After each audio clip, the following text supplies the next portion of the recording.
Hello, HQ unicorns, HQ cucumbers, HQ balls, HQ berts, HQ juvenile delinquents, my HQties. Merry Erev Christmas Eve, Christmas Eve Eve. Yes, it's Christmas time at Hollis Queens and Quizmas time at HQ. Are you getting in the holiday spirit? Do you have chestnuts roasting on an open fire? Do you have a permit for that fire, by the way? Yeah, I didn't think so. Shut it down. Hand over the chestnuts. It's state property now. You don't need a fire when you've got HQ, the trivia game show on your phone where you answer questions to win cash. We're fire, baby. We're getting you fired up on this Saturday night. I'm your host with Jack Frost nipping at my nose, Scott Rogowski, a.k.a. Quizmaster Flash, a.k.a. Quizmodo, a.k.a. the abominable host man, live from Soho, New York, bringing toys and goodies to all you tiny tots with eyes aglow, including Kenya Zink, Ben Goldthwait, Jerry Azizo, the Dalton clan, Marlo, Harry, and Wes, Shelly and Anwar from Petaluma, and a happy birthday to Ben Weinberger and Mary Bolton. Is this your first time standing under the HQ mistletoe? Well, instead of kisses, I'm giving out quizzes.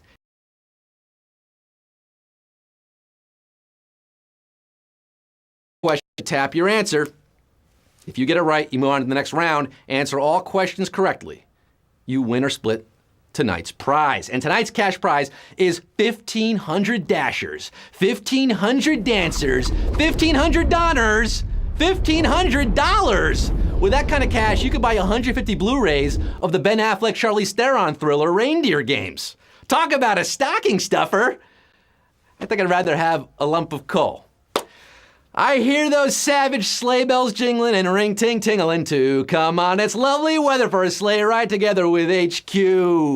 Is your phone charged? Chat swiped away? Does Aunt Marge know not to call you in the next 12 minutes asking about the potluck? You about ready to do some quizzing? Good. Then let's get down to the nitty-gritty and let's get this show on the road. Q1, Tony the Tiger is the iconic mascot of what? Harlem Globetrotters, Frosted Flakes, or Grey Poupon? Tony the Tiger. Please pass the Grey Poupon. No, not Grey Poupon. Tony Clark was Tony the Tiger for the Detroit Tigers in the 90s, but I'm asking about the other Tony the Tiger, the one who's been great at his job since he debuted in 1952. Frosted Flakes cereal, baby. That is your answer. If you didn't know, Tony the Tiger is great. And 470,978 of you are also great. Tigers love sugared cereals, part of their natural diet. That's why their numbers are declining in the wild, because habitat destruction and not enough Frosted Flakes in the jungle. Q2, where is Sheboygan? That's the question. Wisconsin, New York, or California? Where do you find Sheboygan? Sheboygan. It's a good Jerry Lewis word, huh? Well, Sheboygan, riboflavin.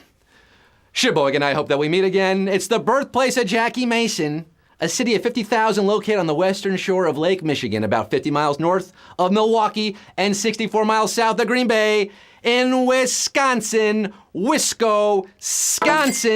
We got some Scotties in the game tonight. Some Badgers. 398,372 of you know America's Dairyland is the home of Sheboygan. Badgers? We don't need no stinking Badgers.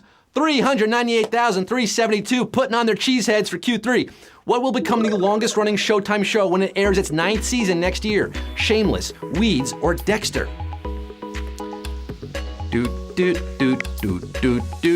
Showtime. What time is it? Showtime. What time is it? Showtime.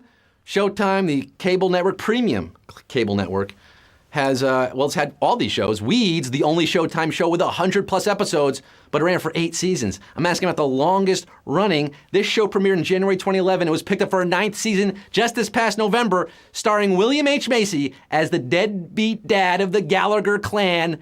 It's Shameless. Oh, Shameless. And we have over 300, I believe, we have 398,000 left right now, but we have some people moving on, not feeling shameless, feeling very proud. 239,176 of you got it right. Showtime is over for the rest of you. Hit the showers. come back tomorrow. But 239,176. They're the longest running HQTs tonight so far. Q4, what museum houses Van Gogh's Field with Poppies? The Louvre, MoMA, or the Van Gogh Museum? Yeah, that's right, I'm saying the proper Dutch pronunciation, Van Gogh.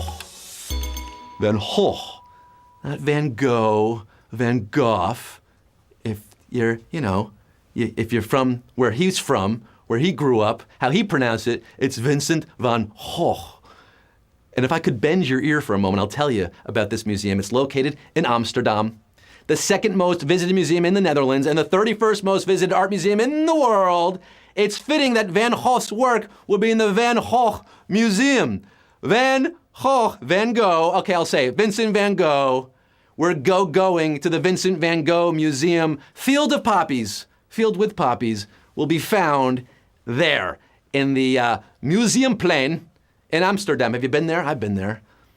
I've had a great time in Amsterdam a couple of times. 59,532 of you. You got it right. You're tripping through the Field of Poppies. 59,532. We just lost a whole lot of you there. Ouch. Brush up on your art history, or you're just, know where paintings live, I guess. It's a hard question there. Hard question at Q4, I'm not gonna lie. Q5 could be harder. Wario made his first appearance in which Nintendo game? Mario Kart 64, Super Mario Land 2, or Yoshi's Island?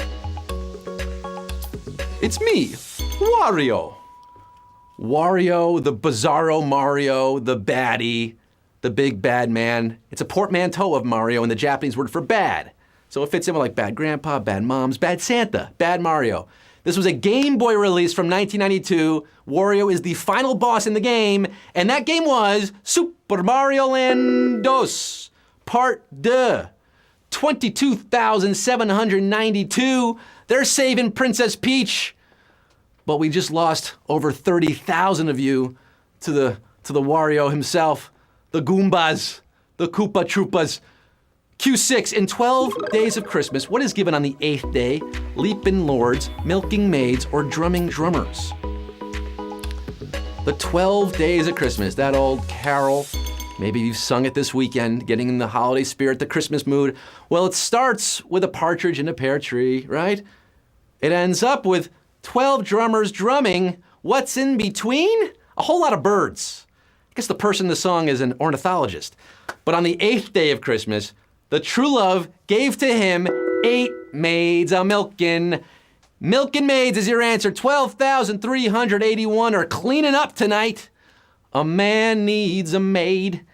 And 12,381 of you need to answer just 6 more questions to win that cash tonight. Here it is, Q7. What is the oldest university still in operation? Cambridge University, the University of Al-Qarawiyyin, or Oxford University? Cambridge, Al-Qarawiyyin, or Oxford? The oldest still in operation. It's the first degree awarding educational institution in the world, according to UNESCO and the Guinness World Records. Founded in Morocco in 859 AD, and still handing out diplomas today, baby. It is the University of Al-Qarawiyyin for the win. And ooh, savagery right here. Heading to the Savage Garden to pluck some flowers. We killed a whole lot of you off there. Some of that weed killer in the Savage Garden. 1654 left standing. They're Al B. Sure. They're Ally Frady. They knew Al-Qarawiyyin. And they got their degree in HQ tonight. You gotta answer some more though. Q8, who was granted the first American automobile patent? Carl Benz, George Selden, or Henry Ford? 1654 left. 170,000 watching, waiting, seeing what's gonna happen here. This patent lawyer and tinkerer filed for the first automobile patent in 1879. It was approved in 1895. Look, the process takes a while. Henry Ford sued this man. What a schmuck. Initially lost, but appealed and won in 1911. Who was that auto pioneer lost to history? Rochester, New York's own George B. Selden. 662. They're buying this quiz and selling it on George Selden. 662. The rest of you got curved But 662 are motor and bow bow. On to Q9. How many volumes make up the World Book Encyclopedia? 28, 22, or 26? Crack an encyclopedia much? I hope you do. The World Book Encyclopedia is celebrating 100 years of cultivating lifelong learners. The original edition, published in 1917, had 8 volumes, but because C and S both have 2 volumes, while JKNO, QR, UV, and WZ share a volume, and because there's been a lot more information since 1917, the most current edition stands at 22. The double twos and 211 of you are feeling great here at Q9 211. Feeling fine at Q9, I should say. Feeling great at Q8. Feeling fine at Q9 makes more sense. 211 know their stuff. They're encyclopedias. And they're moving on to Q10 right now. Which of these songs was performed during the 2017 Super Bowl halftime show? Bad Romance, Formation, or Uptown Funk? The 2017 Super Bowl was just last year, folks. Do you remember it? The 2018 Super Bowl is about a month away. This could be the Browns' year. Could be. Last year, the Patriots had a miraculous comeback against the Falcons. You remember that? Who performed at the halftime show, though? Well, none other than Stephanie Germanotta. Oh, you might know her as Lady Gaga. She trotted out all the hits, including Bad Romance, Rah, rah, rah, romance, rah, rah, rah, rah, rah, romance, 141, rah, rah, rah, rah, rah, rah. Yeah, you know the song.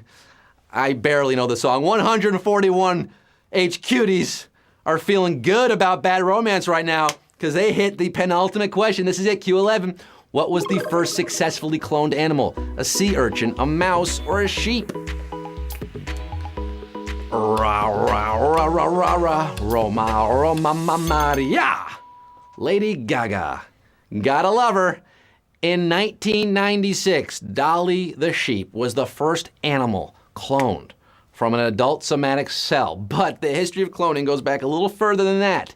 In 1885, Hans Dreich took a 2-celled embryo of this organism, shook it up, separated the cells, you gotta keep it separated, and each of the cells grew into its own complete creature.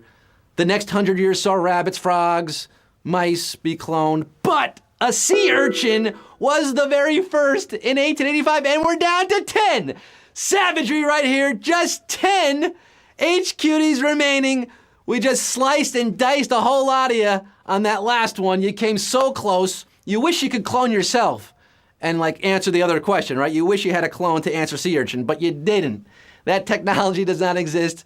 But for the 10 H-Cuties standing here, they're about to enter the final round, competing for all the marbles, all the cash, 10 players, $1,500. It all boils down to this. Who's gonna make that money move here on your Saturday night, Christmas Eve weekend? Q12. Who is the only actor to win an Oscar for playing a character named Oscar? Edmund O'Brien, Charles Lawton, or Melvin Douglas? Oh, what a cool question, huh? An Oscar for playing Oscar. It's only happened once in the history of motion pictures. Back in 1954. This character actor, who appeared in over 100 films in his career, took home the Best Supporting Oscar for playing Oscar Muldoon in The Barefoot Contessa. Now, it didn't star Ina Garten. It starred Bogey, Humphrey Bogart, and Ava Gardner, and this man named Edmund O'Brien. And oh boy, Oberto, we got 3 winners, baby!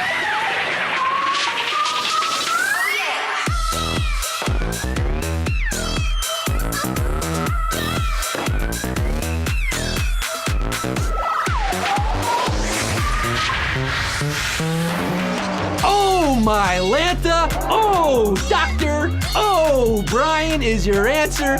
And just like that, you started with nearly 500,000 players, and 3 of you, Jay Gong, Mama Joe, and Gigi Nader, split the $1,500 prize. You were the last men and women standing.